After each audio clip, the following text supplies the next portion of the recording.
ये वीडियो सिर्फ जानकारी और सीखने के मकसद से है। इसमें एआई के बारे में बातें हैं। हमारी कोई मंशा आपको निजी सलाह देने की नहीं है। असली दुनिया में नतीजे अलग हो सकते हैं। गलत जानकारी या नतीजों के लिए हम जिम्मेदार नहीं होंगे। इस वीडियो में जो भी है वो सिर्फ सीखने और समझने के लिए है। कोई भी फैसला लेने से पहले एक्सपर्ट से बात जरूर करें। स्मार्ट बनो, सुरक्षित। अस्थमा के घरेलू उपचार, आसान और प्रभावी तरीके। नमस्कार दोस्तों, बायोलॉजी किंग्स में आपका स्वागत है। आज हम एक महत्वपूर्ण स्वास्थ्य समस्या पर चर्चा करेंगे। आज हम बात करेंगे एक ऐसी बीमारी के बारे में जो लाखों लोगों को होती है, अस्थमा। यह एक ऐसी स्थिति है जो सांस लेने में कठिनाई पैदा करती है। जी हाँ, सांस लेने में तकलीफ, सीने में जकड़न और खांसी, ये सब अस्थमा के लक्षण हैं। यह स्थिति कभी-कभी बहुत गंभीर हो सकती है। अस्थमा एक लंबी बीमारी है, लेकिन इसका मतलब ये नहीं कि हम इससे जीना नहीं सीख सकते। सही देखभाल और प्रबंधन से हम एक सामान्य जीवन जी सकते हैं। इसके लिए दवाइयां तो हैं ही, साथ ही कुछ घरेलू नुस्खे भी हैं जो अस्थमा को कम करने में मदद कर सकते हैं। ये नुस्खे प्राकृतिक और सुरक्षित होते हैं, तो आज हम आपके लिए लाए हैं अस्थमा के घरेलू उपचार, आसान और असरदार तरीके। ये तरीके न केवल अस्थमा के लक्षणों को कम करते हैं, बल्कि आपकी समग्र स्वास्थ्य को भी बेहतर बनाते हैं। लेकिन ध्यान रहे, ये उपाय सिर्फ आराम देने के लिए हैं। किसी भी नुस्खे को इस्तेमाल करने से पहले अपने डॉक्टर से जरूर बात कर लें। यह सुनिश्चित करें कि आप सही सलाह और उपचार प्राप्त कर रहे हैं। अदरक, सूजन का दुश्मन दोस्तों। अदरक तो आप सब जानते होंगे। खाने का स्वाद बढ़ाने के साथ साथ ये कई बीमारियों में भी बहुत काम आता है। अदरक में ऐसे गुण होते हैं जो सूजन को कम करते हैं, जो अस्थमा के मरीजों के लिए बहुत फायदेमंद होते हैं। अदरक सांस की नली में सूजन को कम करता है और सांस लेने में आसानी देता है। इसके लिए आप एक छोटा सा टुकड़ा अदरक ले और उसे कूट लें। अब इसमें 1 चम्मच शहद और 2 चम्मच अनार का रस मिला लें।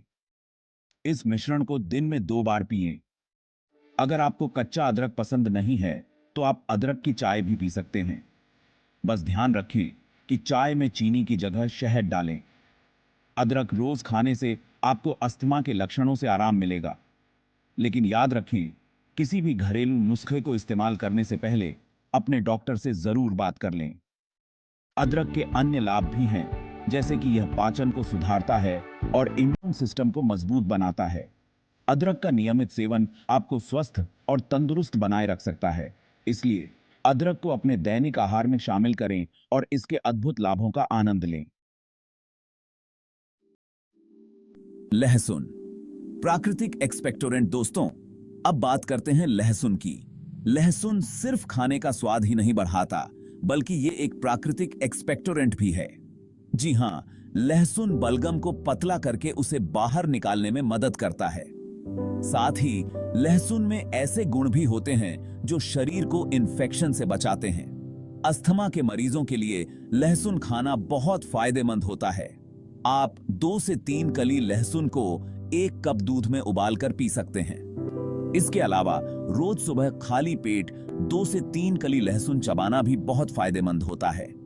लेकिन ध्यान रखें, अगर आपको लहसुन से एलर्जी है तो इसे न खाएं। शहद, गले को शांति, खांसी को राहत दोस्तों। शहद तो एक ऐसा घरेलू नुस्खा है जो हर घर में आसानी से मिल जाता है। शहद में ऐसे गुण होते हैं जो गले की खराश, सूजन और खांसी से आराम दिलाते हैं। अस्थमा के मरीजों के लिए शहद खाना बहुत फायदेमंद होता है। शहद गले को आराम देता है और खांसी को कम करता है।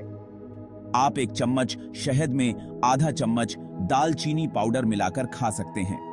इसके अलावा 1 कप गर्म पानी में 1 चम्मच शहद मिलाकर दिन में 2 बार पिएं। लेकिन ध्यान रखें, 1 साल से कम उम्र के बच्चों को शहद न दें।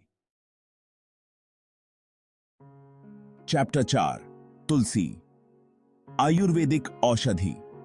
दोस्तों, तुलसी को तो हम सब जानते हैं। तुलसी में ऐसे गुण होते हैं जो हमें कई बीमारियों से बचाते हैं। तुलसी अस्थमा के मरीजों के लिए भी बहुत फायदेमंद होती है। तुलसी सांस की नली में सूजन को कम करती है और सांस लेने में आसानी देती है। आप रोजाना सुबह खाली पेट 4-5 तुलसी के पत्ते चबा सकते हैं। इसके अलावा आप तुलसी की चाय भी पी सकते हैं। तुलसी की चाय बनाने के लिए 5-6 तुलसी के पत्ते 1 कप पानी में उबालें और फिर इसे छान कर पिएं। आप चाहें तो इसमें थोड़ा अदरक और शहद भी मिला सकते हैं। चैप्टर 5 हल्दी। प्राकृतिक एंटीसेप्टिक दोस्तों, हल्दी ना सिर्फ खाने का रंग ही पीला करती है, बल्कि ये हमारे शरीर के लिए भी बहुत फायदेमंद है। हल्दी में ऐसे गुण होते हैं जो हमें कई बीमारियों से बचाते हैं। अस्थमा के मरीजों के लिए हल्दी खाना बहुत फायदेमंद होता है। हल्दी सांस की नली में सूजन को कम करती है और सांस लेने में आसानी देती है। आप 1 गिलास गर्म दूध में आधा चम्मच हल्दी मिलाकर रोजाना सुबह शाम पिएं। इसके अलावा आप हल्दी और शहद का पेस्ट बनाकर भी खा सकते हैं। हल्दी रोज खाने से आपको अस्थमा के लक्षणों से आराम मिलेगा। चैप्टर 6 भाप। सांस की नलियों को खोलता है दोस्तों। कई बार अस्थमा के दौरान नाक बंद हो जाती है और सांस लेने में तकलीफ होती है। ऐसे में भाप लेना बहुत फायदेमंद होता है। भाप लेने से नाक खुल जाती है और सांस लेने में आसानी होती है। भाप लेने के लिए एक बर्तन में पानी गर्म करें और उसमें थोड़ा पुदीना या नीलगिरी का तेल मिलाएं। अब अपना सिर तौलिए से ढककर भाप लें। भाप लेते समय अपनी आंखें बंद रखें। आप दिन में 2-3 बार भाप ले सकते हैं। भाप लेने से आपको अस्थमा के लक्षणों से आराम मिलेगा। चैप्टर 7 मेथी। छोटा दाना बड़ा फायदा। दोस्तों, मेथी दाना भले ही छोटा होता है, लेकिन इसके फायदे बहुत बड़े हैं। मेथी में ऐसे गुण होते हैं जो हमें कई बीमारियों से बचाते हैं। अस्थमा के मरीजों के लिए मेथी खाना बहुत फायदेमंद होता है। मेथी सांस की नली में सूजन को कम करती है और बलगम को पतला करके उसे बाहर निकालने में मदद करती है। आप 1 चम्मच मेथी दाना 1 कप पानी में उबालें। जब पानी आधा रह जाए तो इसे छानकर इसमें 1 चम्मच शहद मिलाकर पिएं। यह मिश्रण दिन में 1 बार पिएं। मेथी रोज खाने से आपको अस्थमा के लक्षणों से आराम मिलेगा। चैप्टर 8 काली मिर्च।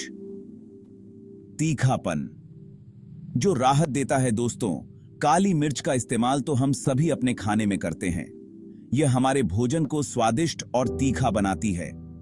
लेकिन क्या आप जानते हैं कि काली मिर्च अस्थमा के मरीजों के लिए भी बहुत फायदेमंद होती है। यह न केवल स्वाद में बल्कि स्वास्थ्य में भी महत्वपूर्ण भूमिका निभाती है। काली मिर्च में एक ऐसा तत्व पाया जाता है जो बलगम को पतला करता है और उसे बाहर निकालने में मदद करता है। यह तत्व पिपेरिन कहलाता है।